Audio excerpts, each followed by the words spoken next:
The silence in El Avenue wasn't the peaceful kind. It was the heavy, suffocating stillness that followed Park Ji-Hoon like a funeral shroud. At table 4, the king of the Seoul underworld sat with a jawline as sharp as the knives in the kitchen, his dark, calculating eyes fixed on a plate of braised short ribs that shouldn't have been served. Elara Stone watched from the shadows of the service station, her heart hammering against her ribs. She was just the black waitress, the invisible girl with the polished bun and the crisp white shirt who refilled water glasses without being looked at. But today, with the head chef missing and the manager trembling, she had stepped onto the line. She hadn't cooked the menu. She had cooked her soul, using a West African fusion spice blend passed down through generations of women who knew how to heal with a flame. Ji-Hoon lifted a silver fork. The tattoos on his neck shifted as he took the first bite. Time stopped.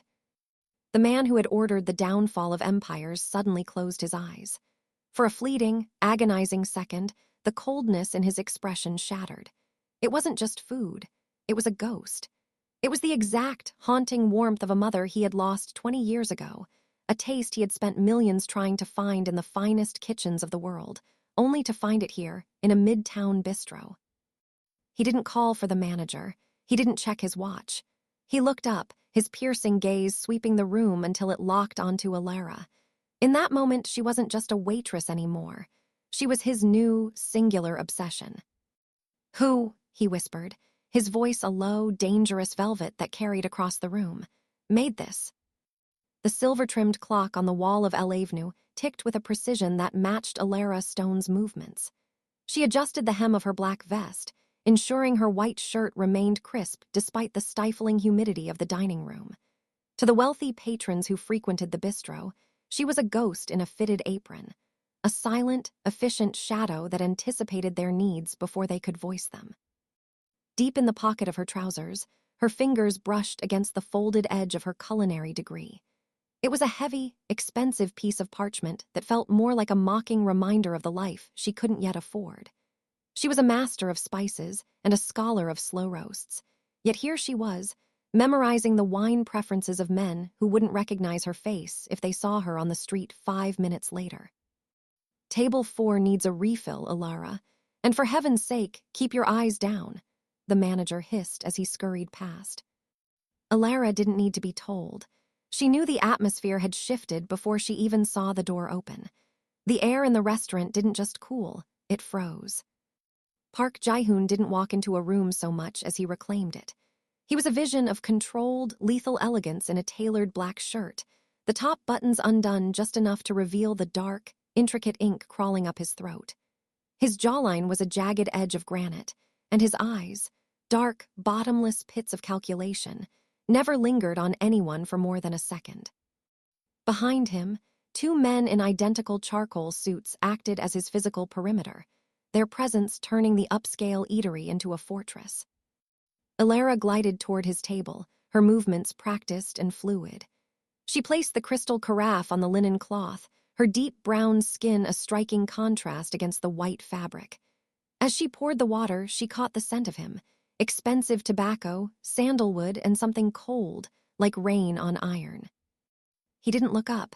He was reviewing a document on his phone, his thumbs sliding across the screen with a slow, deliberate rhythm. To him, she was merely an extension of the table setting. She was the help, the invisible girl. "The specials, sir," she asked, her voice a soft, steady contralto that held no tremor of the intimidation everyone else felt. "The usual," he replied. His voice was a low, gravelly hum that seemed to vibrate in her chest. He still didn't look at her. He didn't have to. In his world, people were either tools or obstacles, and Elara Stone was currently neither. She retreated with a polite nod, her pulse finally quickening once she reached the safety of the kitchen doors. She was used to being overlooked, but there was something about the way Ji-Hoon's presence demanded the light that made her own hidden fire burn a little hotter. She looked at her hands, hands that knew the weight of a French chef's knife and the soul of 1,000 recipes, and felt a sudden, sharp pang of defiance. He hadn't looked at her today, but she knew, with a certainty that frightened her, that he wouldn't be able to ignore her for much longer. The air in the kitchen was thick with a tension that had nothing to do with the midday rush and everything to do with the absence of a leader. Elara stood by the prep station, her hands steady as she diced shallots, but her ears were tuned to the frantic, muffled shouting coming from the manager's office. The head chef, a man whose ego was as large as his culinary reputation, had finally succumbed to the flu that had been haunting the staff. The kitchen was a rudderless ship, and the timing couldn't have been worse. Table 4 was occupied. Park Ji-Hoon was waiting. "He's not coming. What do you mean he's not coming?"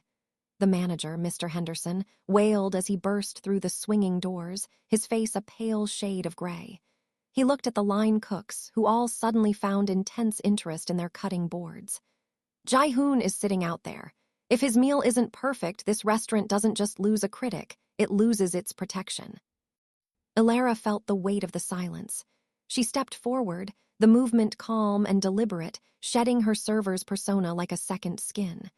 "I can do it, Mr. Henderson." The manager turned, his eyes bulging. Elara, you're a waitress. You carry the plates, you don't prepare them." "I have a degree from the Culinary Institute, and I've spent the last 6 months watching every mistake that made on this line," she said, her voice dropping into a low, authoritative register. "The menu is tired. Ji-Hoon looks bored every time he eats here. Let me cook. I won't follow the manual. I'll use my own recipe." Henderson looked at the clock, then at the menacing silhouettes of the guards visible through the porthole window of the kitchen door. Desperation won over doubt. "Fine, but if he sends it back, it's your head. Literally." Elara didn't waste a second. She moved to the center island, her aura shifting from subservient to commanding. She didn't reach for the pre-made stocks or the standard French seasonings.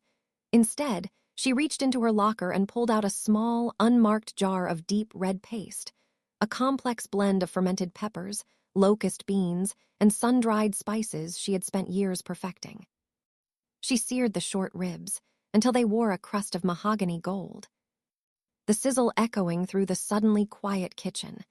As she deglazed the pan, a scent began to bloom that stopped the other cooks in their tracks. It was earthy, spicy, and deeply soulful, a West African fusion aroma that felt like a warm embrace in a cold room. She plated the dish with the precision of an artist, the vibrant sauce glossing the meat, topped with a delicate garnish of pickled radishes for a sharp, modern crunch.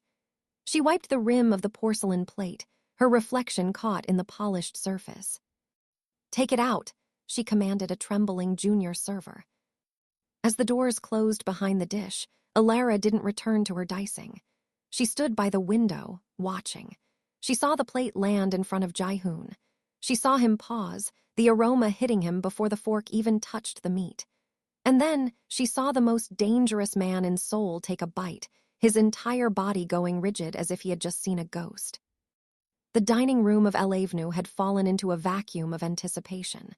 From the kitchen's porthole window, Elara watched as Park Ji-Hoon held a single piece of the short rib on his fork. He didn't chew immediately. He sat perfectly still, his nostrils flaring as the steam hit his face. When he finally tasted it, his eyes didn't just close. They tightened, as if he were bracing for an impact. For 20 years, Ji-Hoon had lived in a world of cold steel and sterile luxury. He had eaten at Michelin-starred tables from Paris to Tokyo, searching for a ghost he couldn't name. But this, the deep, smoky heat of the peppers, the fermented richness that felt like a secret whispered in the dark, it was impossible. It was the exact, soul-piercing profile of the stews his mother used to simmer in their tiny kitchen before the world turned gray. He dropped the fork. The silver clattered against the porcelain like a gunshot in the silent room. His guards instantly shifted, their hands moving toward their jackets, but Ji-Hoon raised a single, trembling hand to stay them. "Manager," Ji-Hoon said. His voice wasn't loud, but it cut through the air with the edge of a razor. Mr. Henderson practically tripped over his own feet as he rushed to the table, sweat beading on his forehead. "Yes, Mr. Park, is there a problem with the seasoning? I can have it replaced immediately." "Who cooked this?" Ji-Hoon interrupted, his dark eyes finally snapping open. They weren't cold anymore, they were burning with a terrifying, focused intensity. "This isn't the head chef's work. This is..." something else. Henderson hesitated, his gaze darting toward the kitchen. He looked like a man deciding whether to lie to a god. It was one of the staff, sir, a temporary measure. Bring them here, Ji-Hoon commanded. Now. Elara didn't wait to be summoned. She pushed through the swinging doors, her posture straight, her white apron stained with a single drop of the mahogany sauce. She walked past the rows of terrified socialites and silent guards until she stood at the edge of table 4. Ji-Hoon's gaze traveled slowly up from her sensible shoes to the sharp, professional lines of her vest, finally landing on her face. For the first time, he actually saw her. He saw the smooth glow of her deep brown skin and the calm, observant strength in her almond-shaped eyes. You, he breathed, the word caught between a question and a realization. I am the one who cooked your meal, Mr. Park, Elara said, her voice steady despite the way his presence seemed to pull the oxygen from the room. Ji-Hoon stood up, his height imposing, the neck tattoos disappearing into the shadows of his collar. He ignored the manager, the guards, and the half-eaten plate. He stepped into her personal space, his aura heavy with a sudden, suffocating obsession. You aren't just a waitress, Elara Stone, he whispered, reading her name tag as if it were a sacred text. You are a miracle, and I think you've been hiding from me for far too long. Ji-Hoon didn't return to his seat. Instead, he pulled out the chair beside him, a gesture that was less an invitation and more a royal decree. The restaurant held its collective breath. In this world, no one sat at table 4 unless they were signed in blood. Sit, he commanded. His voice was a low, dangerous velvet that vibrated against Elara's skin. Elara felt the manager's frantic gaze burning into the back of her head, pleading with her to comply. She smoothed her apron and sat, her posture as regal as the man looming over her. Up close, the air around Ji-Hoon was electric. She could see the fine grain of his skin and the way the sharp light caught the obsidian depth of his eyes. Tell me, he began, his thumb tracing the rim of his crystal glass. How does a woman with the hands of a master end up carrying trays for people who don't know the difference between salt and silk? Elara didn't flinch. I'm a cook, Mr. Park. I have been since I was old enough to reach the stove. But passion doesn't pay for a lease in this city, and banks don't give loans to waitresses with big dreams and empty pockets. I'm here because I'm building a foundation, brick by brick. Ji-Hoon leaned in, his shadow falling over her. He looked at her hands, small, strong, and stained with the work he had just tasted. For a man who owned everything, he had never encountered something he couldn't simply buy, yet the fire in Elara's eyes suggested she wasn't for sale. A foundation, he mused, a ghost of a smirk pulling at his lips. You're wasted here. This kitchen is a cage for someone of your caliber. He reached into his breast pocket and pulled out a sleek, black checkbook. With a deliberate slowness, he scribbled a figure that made the manager, eavesdropping nearby, turn a ghostly shade of white. He tore the slip of paper and slid it across the linen cloth toward her. $10,000.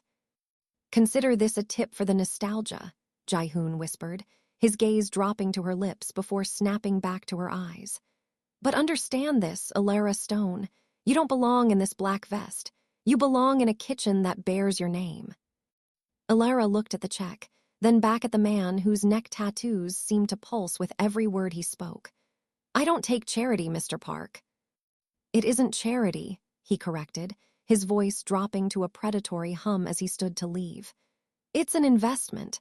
I've spent my life looking for a specific kind of rarity. Now that I've found it, I don't intend to let it go. He didn't wait for her thanks. He turned and walked out, his guards falling into formation like a lethal shadow. Elara sat alone at the table of the most feared man in the city, the heavy weight of the check in her hand and the even heavier weight of his obsession settling over her shoulders. The $10,000 check sat on Elara's bedside table, a slip of paper that felt as heavy as an anchor. For 3 days, she tried to return to the rhythm of El Avenue, but the atmosphere had shifted. The manager no longer barked orders at her. Instead, he hovered with a nervous, oily deference that made her skin crawl. It wasn't just the restaurant that felt different. It was the city itself. As Elara walked toward the subway station after her morning shift, the hair on the back of her neck prickled. A sleek, midnight black SUV with windows so dark they mirrored the gray pavement crawled at a snail's pace 20 yards behind her. When she turned a corner, it turned. When she stopped to tie her shoe, it purred to a halt. "I'm being hunted," she whispered to herself, her grip tightening on her bag. But the hunt was strange. Earlier that afternoon, a regular customer who had a habit of making crude, unwanted comments about her exotic beauty had approached her. Before he could even open his mouth, two men in sharp charcoal suits, the same men she'd seen flanking Ji-Hoon, stepped into his path. They didn't say a word. They simply looked at him until the man turned pale, stammered an apology to the air, and bolted out the door. By the time she reached her apartment complex, the SUV was parked at the curb. The driver's side window rolled down just an inch. "Miss Stone," a voice rumbled, not Ji-Hoon's, but one of his shadows. "The boss prefers you take the car. The subway is unpredictable." Elara stopped, her chin lifting in defiance. "Tell your boss that I've been taking the subway since I was 16. I don't need a driver, and I certainly don't need a shadow." "It isn't a request, Miss Stone," the man replied, though his tone was oddly respectful. "It's a protocol. You are a person of interest now." The weight of the word interest chilled her. Ji-Hoon hadn't just tipped her, he had marked her. In the underworld, a mark from Park Ji-Hoon was a shield to some and a target to others. She realized then that her invisibility, the very thing she had hated, was a luxury she had officially lost. She looked up at her modest window and saw the reflection of the black car in the glass. He wasn't just protecting her. He was encroaching on her space, circling her life like a predator marking his territory. He was turning her world into a gilded cage before she had even agreed to enter it. The realization was a mixture of fear and a dark, traitorous spark of curiosity. He wasn't chasing her with flowers or words. He was claiming the very air she breathed. The invitation arrived not as a card, but as a silence. When Elara arrived for her shift at El Avenue, the restaurant was closed. A private event sign hung on the glass, and the only person waiting inside was a man in a sharp charcoal suit.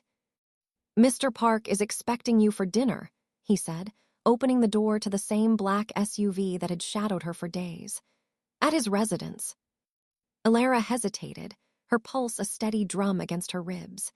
She could walk away, but she knew Ji-Hoon wasn't a man who accepted a no from something he had already decided was his. She climbed in. The city blurred into a streak of neon lights as they ascended into the hills, eventually stopping before a fortress of glass and black stone that overlooked the glowing veins of Seoul. Inside, the air smelled of rain and expensive cedar. Ji-Hoon was standing by a floor-to-ceiling window, a glass of amber liquid in his hand. He had traded his suit jacket for a fitted black shirt with the sleeves rolled up, revealing the corded muscle of his forearms and the dark ink that marked his skin like a map of a dangerous life. "You look like you're preparing for a battle, Elara," he said, his voice a low, melodic rasp as he turned to face her. "In your world, isn't everything a battle?" she countered, stepping into the center of the room. "Why am I here, Ji-Hoon? If you want a personal chef, there are hundreds in this city who would kill for the salary. You don't need a waitress from a midtown bistro." Ji-Hoon set his glass down and walked toward her, his movements slow and predatory. He stopped just inches away, his heat radiating through the small gap between them. "I don't want a chef. I want the chef, the one who put my mother's soul on a plate. I want the woman who stands her ground when the most dangerous men in the country are watching her." He leaned in, his gaze dropping to the pulse fluttering in her throat. "I'm tired of the usual. I want to give you what you want. A restaurant, your name in gold, the best kitchen in the city." Elara's breath hitched. "And what's the catch? Nothing in your world is free." "The catch is me," he whispered, his dark eyes locking onto hers with a terrifying, singular obsession. "I fund the dream, I provide the protection. In exchange, you are mine. My table is the only one that matters. You cook for the city, but you belong to me." The offer was a golden noose. He was offering her the life she had bled for, but it came with a shadow that would never leave her side. Elara looked at the sharp, handsome face of the man who could destroy her with a word, and for the first time, she didn't feel like a ghost. She felt like a queen being offered a dark, twisted throne. "I won't be a bird in a cage, Ji-Hoon," she said, her voice dropping to a defiant whisper. "Then be the fire," he replied, his hand ghosting near her jaw, never quite touching, yet claiming her all the same. "And let me be the one who keeps the world from putting you out." The neon sign outside pulsed in a soft, elegant violet, stone and silk. It was a name that captured everything Elara was, unyielding strength wrapped in a refined grace. For years, she had dreamed of the clatter of her own professional kitchen, the smell of her own signature spices hitting a hot pan, and the sight of a dining room filled with people eager for her craft. But as she stood in the center of the gleaming, state-of-the-art kitchen Ji-Hoon had built for her, she knew this wasn't an ordinary dream. The stainless steel surfaces were polished to a mirror finish, and the staff moved with a silent, military-grade efficiency. They weren't just sous chefs and line cooks. They were hand-picked, vetted, and loyal to the man who sat at the only permanent reservation in the house, Table 1. The grand opening was the event of the season. The city's elite, politicians, tech moguls, and socialites, chattered over crystal flutes of champagne, all of them desperate for a taste of the miracle the underworld king had discovered. Through the service window, Elara caught sight of Ji-Hoon. He sat alone, his black shirt crisp against the white linen, his dark eyes never leaving the kitchen doors. He didn't socialize. He didn't acknowledge the nods of the powerful men around him. He sat like a guardian, or perhaps a jailer, ensuring that every soul in the room understood who truly owned the air she breathed. "Order up," Elara commanded, her voice ringing with a newfound authority. She plated a pan-seared sea bass with a spicy citrus reduction, a dish that balanced the heat of her heritage with the precision of her training. As the plates left the kitchen, the room fell into a rhythmic hum of satisfaction. The critics were already whispering it was the best food in the city. Elara felt a surge of triumph, the realization of her talent finally being recognized. But the triumph was laced with a cold reality. Midway through the night, a man she didn't recognize, a tall, scarred figure with a sharp, predatory smile, approached the kitchen pass. He didn't look at the food. He looked at Elara, his eyes scanning her with a clinical, dangerous interest. "So this is the hidden treasure Ji-Hoon has been hoarding," the man murmured, his voice like sandpaper. "Beautiful. No wonder he's gone soft over a plate of ribs." Before Elara could respond, a heavy hand landed on the man's shoulder. Ji-Hoon had moved from his table with a speed that was almost supernatural. The air around them turned glacial. "You're in the wrong house, Han," Ji-Hoon said, his voice a low, terrifying growl. His grip tightened until the man's smile faltered.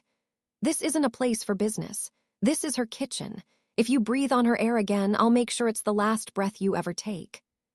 The man retreated with a mocking bow, but the warning was clear. Elara's restaurant was no longer just a temple of food. It was a battlefield. She had her name in gold, but she was now the most valuable piece on a very dangerous board. The hum of the kitchen, usually a symphony of clicking burners and searing protein, felt discordant tonight. Ji-Hoon was in Busan dealing with a logistics issue, and in his absence, the air in stone and silk felt thin. Elara stood at the pass, her eyes scanning the dining room. The elite crowd was there, but tucked into the corner booths were men who didn't belong, men with restless eyes and jackets that sat too heavy over their shoulders. "Chef, the delivery for the saffron is here," a junior cook called out. "They're at the back dock." Elara frowned. Her deliveries never came this late. She wiped her hands on her apron and walked toward the heavy steel door of the loading bay. As she pushed it open, the cool night air rushed in, but it didn't bring the scent of spices. It smelled of wet asphalt and cheap cigarettes. 3 men stood in the shadows of the alley. In the center was Han, the scarred man from the opening night. He wasn't smiling this time. He held a heavy brass lighter, flicking the flame up and down with a rhythmic clack-clack. "A beautiful kitchen Ji-Hoon built for you, Elara Stone," Han said, his voice a jagged rasp. "It would be a shame to see it go up in smoke because the king is too busy protecting his throne to protect his." Cook. Elara didn't retreat. She tightened the strings of her apron, her deep brown skin glowing under the harsh industrial light. "You're trespassing, Han. And if you think I'm the weak link in Ji-Hoon's chain, you've clearly never worked a dinner rush." "Brave," Han mocked, stepping into the light. "But bravery doesn't stop a bullet. Tell me, does he love the food or does he love the girl? My associates want to know how much he's willing to trade to keep you breathing." One of the men reached for her arm, but Elara moved with the fluid grace of a woman used to dodging boiling oil and sharp blades. She grabbed a heavy steel sauté pan from the prep table near the door and swung it with a resounding crack against the man's forearm. He howled, clutching his limb. "I am not a bargaining chip," Elara hissed, her almond eyes blazing with a quiet, lethal strength. "I am the owner of this house." Before Han could react, the screech of tires echoed through the alley. A black sedan roared into the space, pinning Han's men against the brick wall. The door flew open before the car had even fully stopped. Ji-Hoon stepped out. He wasn't the calm, controlled man who sat at table 1. He was a storm of pure, unadulterated violence. He didn't use a gun. He used his hands, moving with a terrifying precision that left Han's guards crumpled on the pavement in seconds. He finally turned to Han, who was now backed into a corner, his lighter forgotten on the ground. Ji-Hoon's eyes were pitch black, the tattoos on his neck pulsing with the rhythm of his rage. He didn't speak. He simply stepped forward and delivered a blow that ended the confrontation instantly. Ji-Hoon didn't look at the mess he'd made. He walked straight to Elara, his hands shaking as he reached out to cup her face. His thumb brushed over her cheekbone, checking for a scratch that wasn't there. "I told you," he whispered, his voice broken and raw. "I won't let the world put you out." Elara looked at the man she had once feared, then at the kitchen he had built for her. The line between protector and predator had blurred, and for the first time, she realized she didn't want him to let go. The morning after the confrontation, the scent of expensive bleach and industrial cleaners replaced the metallic tang of blood in the alleyway. By the time the sun rose over Seoul, the shattered glass was gone, and the men who had dared to threaten stone and silk had vanished as if they had never existed. Inside the restaurant, the kitchen was silent. Elara stood at her station, her hands moving with a slow, meditative rhythm as she prepped a base for a new sauce. She didn't turn when the heavy front doors opened. She didn't need to. The air in the room shifted, growing dense and magnetic, signaling his arrival. Ji-Hoon didn't sit at table 1. He walked straight into the kitchen, his presence filling the stainless steel sanctuary. He had discarded the violence of the previous night, replaced by a weary, polished elegance. He stopped a few feet away, watching her stir a pot of simmering peppers and toasted spices. "The city is talking, Elara," he said, his voice a low hum that cut through the bubbling of the stove. "They say the black waitress didn't just survive an ambush. She defended her empire with a sauté pan and a stare that could freeze the Han River." Elara looked up, her deep brown skin glowing under the warm kitchen lights. "It's my empire, Ji-Hoon. You built the walls, but I'm the soul inside them." Ji-Hoon stepped closer, his dark eyes searching hers. The obsession was still there, burning like a steady flame, but there was something new, a flicker of genuine respect. He reached out, his fingers finally brushing the soft skin of her jaw, a touch so light it felt like a question. "I spent my life thinking I was protecting a memory," he whispered, his thumb tracing the line of her lip. "But I realize now that I was just waiting for someone to remind me what it feels like to be alive. The food brought me here, but it's you that keeps me from leaving." Elara didn't pull away. She leaned into the warmth of his hand, the silk of her ambition meeting the steel of his protection. "I wanted a restaurant, Ji-Hoon. I wanted to be seen. But I didn't realize that being seen by you would mean the world would never look at me the same way again." "Is that a regret?" he asked, his gaze dropping to her mouth. "No," she replied, her voice steady and sure. "It's the final ingredient." She reached out, her hand resting over the dark ink on his neck, feeling the steady, powerful thrum of his pulse. They were an impossible pair, the culinary genius who rose from nothing and the Mafia king who ruled everything. But as the first customers of the day began to trickle in, Drawn by the irresistible aroma of stone and silk, the power dynamic shifted for the final time. Ji-Hoon retreated to his table, his eyes never leaving her. Elara turned back to her stoves, her posture regal, her fire unquenchable. She was no longer just a waitress, and he was no longer just a boss. Together, they were the most dangerous, delicious secret in the city, a queen on her throne with a king who would burn the world down just to keep her cooking.